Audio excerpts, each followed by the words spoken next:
5 pencils and 7 pens together cost ₹50।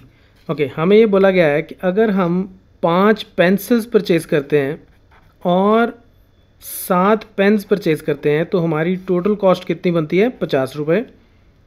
Where as 7 pencils, लेकिन अगर हम 7 पेंसिल्स लें और 5 पेन्स परचेज़ करें तो हमें टोटल ₹46 देने पड़ते हैं। ठीक है, find the cost of 1 pencil and that of 1 pen. तो देखो, बड़ी सिंपल सी बात है। सबसे पहले आपको इसमें वेरिएबल्स आइडेंटिफाई करने होते हैं और इसमें तो बहुत ही आसान हो गया, उसने पहले ही बोल दिया find the cost of 1 pencil and that of 1 pen. तो हमें यही वेरिएबल हो जाएंगे हमारे। हमें नहीं पता कि एक पेंसिल की कॉस्ट कितनी है और एक पेन की कॉस्ट कितनी। तो मैं क्या करता हूँ, मैं एज्यूम कर लेता हूँ लेट कॉस्ट ऑफ 1 पेंसिल। तो एक पेंसिल की कॉस्ट को मैं मान लेता हूँ ₹X। ठीक है, तो ₹X मैंने कॉस्ट मान ली एक पेंसिल की। और इसी तरह से लेट कॉस्ट ऑफ 1 पेन, ये कितनी है, इसको मान लेता हूँ ₹Y। ठीक है, एक को X मान लिया, एक को Y मान लिया। अब देखो, बेहतर तो यही होता है कि आप इसको एक टेबल बनाए करो, लेकिन ये थोड़ा रिलेटिवली ईजी सम है, तो बिना टेबल के भी इसको करना आसान रहता है। कैसे? देखो, अब मैंने एक पेंसिल की कॉस्ट मानी है ₹X और एक पेन की कॉस्ट मानी है ₹Y। तो रुपीज़ को अभी हम छोड़ देते हैं और X और Y को यूज़ करेंगे कैलकुलेशंस के लिए। अब बोला गया कि 5 पेंसिल और 7 पेन्स की कॉस्ट है 50। तो 5 पेंसिल की कॉस्ट कितनी हो जाएगी? 5X। ठीक है, देखो, अगर एक पेंसिल का कॉस्ट X है तो 5 का क्या हो जाएगा? X plus X plus X plus X plus X। तो सिंपल सी बात है, 5 इंटू X। तो जितनी इसकी कॉस्ट है उसको 5 से मल्टीप्लाई कर दो। सिमिलरली 7 पेन, इनकी कॉस्ट कितनी होगी? एक की कॉस्ट है Y, तो 7 की कॉस्ट कितनी हो जाएगी? 7Y।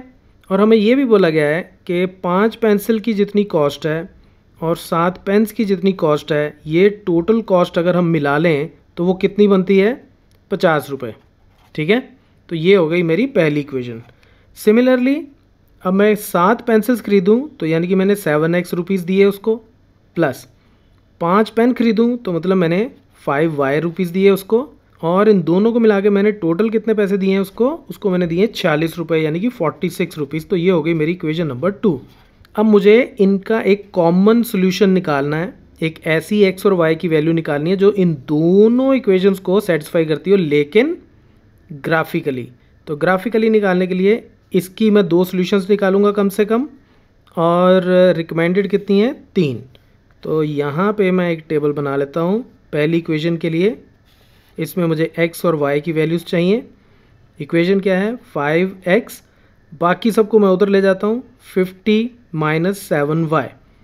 फिर X को सिर्फ इधर रखो और बाकी सब उधर चला गया, 50 माइनस 7Y डिवाइडेड बाय 5। तो अब मैं Y की कुछ कुछ वैल्यूज़ डाल के X की कुछ कुछ वैल्यू निकालूंगा। ठीक है, तो अब सबसे पहले मैं इसमें पुट कर देता हूँ Y को 0। जब मैं Y को 0 पुट करूँगा तो X कितना आ जाएगा? 50 माइनस 0 बाय 5। तो कैलकुलेट करोगे तो 10 आ जाएगा। तो ये कैलकुलेशन आप कर लेना। तो X की वैल्यू 10 और Y की वैल्यू 0। ठीक है, इसके बाद मैं Y को क्या पुट करूँ? देखो, बेहतर ये होता है कि आप ना वो वाली वैल्यू लो Y की जिससे जब मैं इस साइड को कैलकुलेट करूं तो मुझे कोई इंटीजर मिल जाए, क्योंकि उसको ना ग्राफ के ऊपर प्लॉट करना आसान होता है। तो मुझे पता है अगर मैं इसको 1 पुट करूं, 2 पुट करूं, 3 पुट करूं तो कैलकुलेशंस करके मुझे पता चल जाएगा कि ये ना फ्रैक्शंस में आ जाएगा। लेकिन अगर मैं Y को 5 पुट करूँ, अगर मैं इसमें Y को 5 पुट कर दूँ तो X मेरा कितना हो जाएगा? 50 माइनस 7 इंटू 5 डिवाइडेड बाय 5। तो 7 इंटू 5 कितना हो जाएगा? 35। उसको 50 से माइनस करूँगा तो 15 मिलेगा। तो 15 बाय 5 यानी कि 3। तो मुझे एक इंटीजर वैल्यू मिल गई। तो X हो गया 3, जब Y कितना है? 5। अब एक पॉइंट आप इसी तरीके से खुद निकाल के देखना। अब नेक्स्ट दूसरी इक्वेशन ले लेते हैं। इसका भी हमें एक टेबल बनाना है, ठीक है, और इसकी भी हमें 3 वैल्यूज़ चाहिए। 2 मैं निकालता हूँ और एक वैल्यू आप खुद निकालना।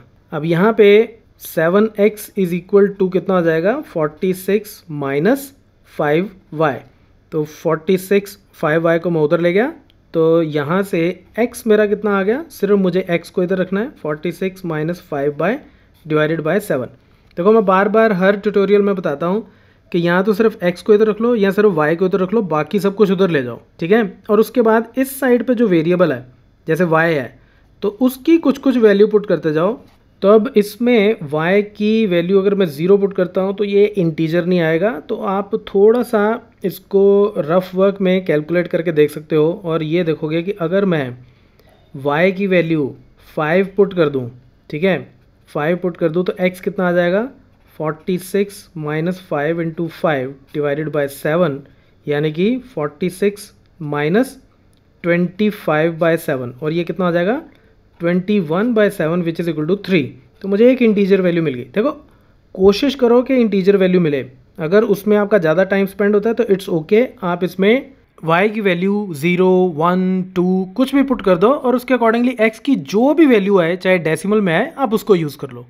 लेकिन आप जिस क्लास में पढ़ते हो उसके हिसाब से मैं ये एज्यूम करता हूँ कि आप थोड़ा सा विजुलाइज करके y की वैल्यूज़ निकाल सकते हो। तो पहला हमारे पास आ गया y, जब मैं 5 पुट करता हूँ तो x की वैल्यू आती है 3, ठीक है। उसके बाद अगर मैं y की वैल्यू -2 पुट कर दूँ तब भी मुझे पता है कि इंटीजर वैल्यू मिलेगी, क्योंकि -2 इंटू -5 क्या होता है 10 और 10 प्लस 46 क्या हो जाएगा 56 डिवाइडेड बाय 7 8 आ जाएगा। तो ये हो जाएगा x मेरा कितना आ जाएगा 46 माइनस 5 इंटू -2, y की वैल्यू -2 डाली डिवाइडेड बाय 7, तो यानी कि 46 plus 10 divided by 7 which is equal to 8। तो इस केस में x की वैल्यू मेरी आ गई 8 जब मैंने y को पुट किया -2।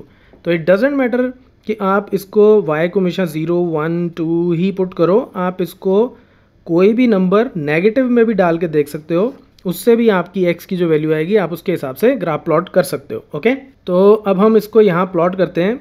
इधर मैंने x ले लिया, x मेरा जाएगा 10 तक, ठीक है, 10, 3, 3 एंड 8, एक एक पॉइंट आप और लेना। तो 1, 2, 3, 4, 5, 6, 7, 8, 9, 10 यहाँ तक आ गया। तो ये सारे पॉइंट्स यहाँ पर अकोमोडेट हो जाएंगे। y मेरा जाता है 5 और -2 तक, तो 5 तो मेरा ये यहाँ पे आ जाएगा और -2 मेरा यहाँ पे आ जाएगा। तो ठीक है, सब कुछ अकोमोडेट हो जाएगा। तो पहला पॉइंट क्या है 10, 0, तो x की तरफ आप 10 तक जाओ, y 0, तो यानी कि कहीं पे भी नहीं जाना, यहीं पे रह जाएगा, x के ऊपर एक पॉइंट ये आ गया।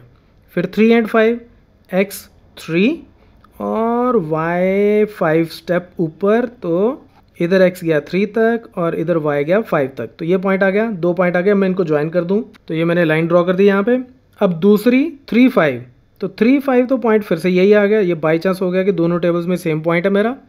फिर 8 एंड -2, तो 8 का मतलब x को तो मैं 8 तक 6, 7, 8 यहाँ तक जाऊँ और y -2 यानी कि इस साइड पे नीचे की साइड पे -2, तो ये एक पॉइंट आ गया। अब इन दोनों को भी ज्वाइन कर दो, तो ये जब मैं इन दोनों को ज्वाइन करूँगा तो ये इसी पॉइंट से मेरा होके निकलेगा और यहाँ पे मेरा x कितना है, x है मेरा 3 और y मेरा कितना है, y है मेरा 5 and this is my answer. यानी कि एक पेंसिल की कॉस्ट x वो हो गई 3 रुपये और एक पेन की कॉस्ट वो कितनी हो गई 5 रुपये। देखो जस्ट इन केस आप 3 और 5 ये पॉइंट आपके पास आपने टेबल में नहीं निकाले तब भी कोई घबराने की बात नहीं है। आपके जो लाइन ग्राफ्स बनेंगे, कोई भी पॉइंट लेके जब आप ग्राफ्स बनाओगे वो इंटरसेक्ट इसी पॉइंट पे ही करेंगे और वहां से हम x और y की वैल्यू इस ग्राफ से फाइंड आउट करके अपना आंसर लिख देंगे, राइट। वेरिफिकेशन के लिए आप क्या कर सकते हो कि 3 और 5 को यहाँ डाल के देखो, तो क्या यहाँ 3 और 5 डालूँ तो क्या 50 मिलता है, वो मिल जाएगा, आप डाल के देखना। फिर 3 और 5 को यहाँ डाल के देखो तो क्या वो मुझे 46 देता है, अगर वो 46 देता है यहाँ 50 देता है तो इसका मतलब मेरा आंसर जो है वो बिल्कुल सही है। So that's it from this tutorial. Keep watching Math Mafia.